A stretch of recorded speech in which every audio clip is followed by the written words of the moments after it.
আগষ্টৰ পৰা আৰম্ভ হ'ব মুখ্যমন্ত্ৰী নিযুত মইনা আঁচনিৰ আবেদনৰ প্ৰক্ৰিয়া। যোগ্য ছাত্ৰীসকলে অহা অক্টোবৰ মাহৰ পৰা লাভ কৰিব আৰ্থিক সাহায্য।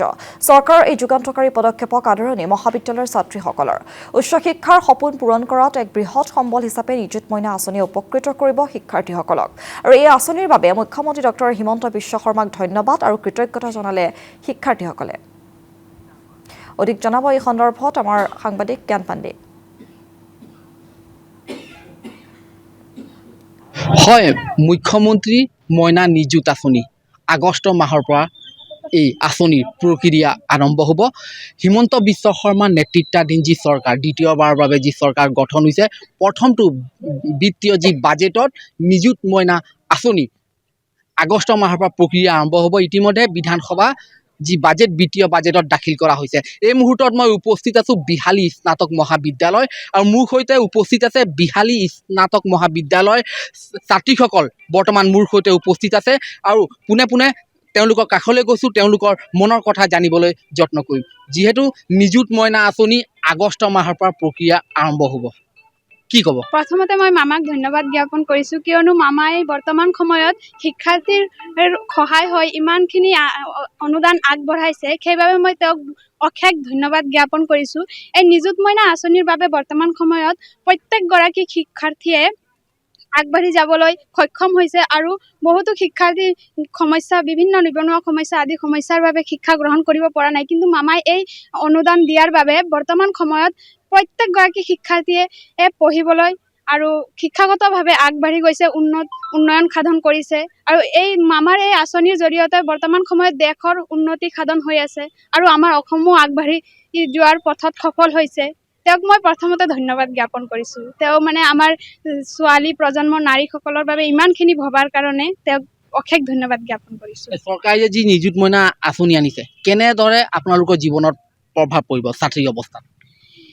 চৰকাৰে যি নিযুত মইনা আঁচনি আনিছে, এই ক্ষেত্ৰত ক'ব গ'লে বৰ্তমান সময়ত আগৰ সময়ত নাৰীসকলে মানে বিশেষভাৱে বৰ্তমান সময়তো আছে, নাৰীসকলক পঢ়োৱাৰ ক্ষেত্ৰত বহুত অসুবিধা আছে। কিন্তু চৰকাৰে যি নিযুত মইনা আঁচনি দিছে, তেওঁলোকে ছোৱালীসকলে গাৰ্জেনৰ পৰা টকা নিবিচৰাকৈও পঢ়িব পাৰিব।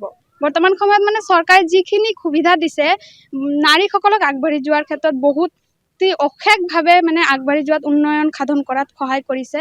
আৰু প্ৰত্যেকগৰাকী ছাত্ৰ ছাত্ৰীয়ে বৰ্তমান সময়ত বাবু আঁচনিও দিছে। ছাত্ৰ ছাত্ৰীয়ে মানে কিতাপ কিনা, এডমিশ্যন আদিৰ খৰচৰ বাবে বহুতো মানে উন্নয়নশীল ছাত্ৰ ছাত্ৰীসকলে পঢ়া শুনা এৰি দিবলগীয়া হৈছে। কিন্তু বৰ্তমান সময়ত মামাই যি আঁচনি দিছে, সেইবাবে বহুতো ছাত্ৰ ছাত্ৰীয়ে পঢ়িবলৈ আগবাঢ়িছে, পঢ়াৰ ক্ষেত্ৰত আগবাঢ়ি গৈছে, বহুতো সুবিধা পাইছে।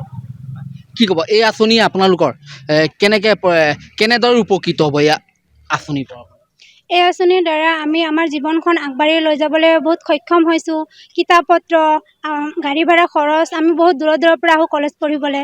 চ' এইকেইটা আমাৰ কাৰণে বহুত ইম্পৰ্টেণ্ট এটা হৈ পৰিছে, যিহেতু আমাক মাহত 1250কৈ দিয়া হয়। এইটোৱে ক'বলগীয়া। কি ক'ব, প্ৰক্ৰিয়া আৰম্ভ হ'ব আগষ্ট মাহৰ পৰা, কেনেদৰে প্ৰভাৱ পৰিব আপোনালোকৰ ওপৰত? মই ভাবোঁ মানে যি আঁচনি মানে বৰ্তমান নিযুত মইনা আঁচনি মামাই আগবঢ়াইছে, সেই আঁচনিৰে মানে দূৰৰ পৰা অহা ছাত্ৰ ছাত্ৰীসকলৰ মানে জীৱনত মানে যি পইচাৰ বৰ্তমান মানে অভাৱত যি হ'ল ছাত্ৰ ছাত্ৰীয়ে মানে আপোনাৰ ওচৰলৈ আহিছোঁ, কি ক'ব, কেনেদৰে উপকৃত হ'ব এই আঁচনিৰ পৰা? ভালেই হৈছে, মানে তেওঁলোকে অহা যোৱা কৰা খৰচটো ওলাইছে, আৰু কিতাপ বহি কিনিবলৈও সক্ষম হৈছে তেওঁলোকে। সেইটো পইচাৰে অলপ হ'লেও সহায় হৈছে। আৰু যিহেতু আমি দেখা পাইছোঁ যে মাজে মাজে এই আঁচনি দিয়া বন্ধ হৈ যায়, কিন্তু আমি বিচাৰোঁ এই আঁচনিটো বন্ধ নহয়, যাতে তেওঁলোকে পায়েই থাকে। ইমানেই ক'ব। কি ক'ব, বিত্তীয় বাজেটত ধৰাইছে আগষ্ট মাহৰ পৰা যিহেতু প্ৰক্ৰিয়া আৰম্ভ হ'ব নিযুত মইনা আঁচনি, কি ক'ব, কেনে অনুভৱ আপোনাৰ?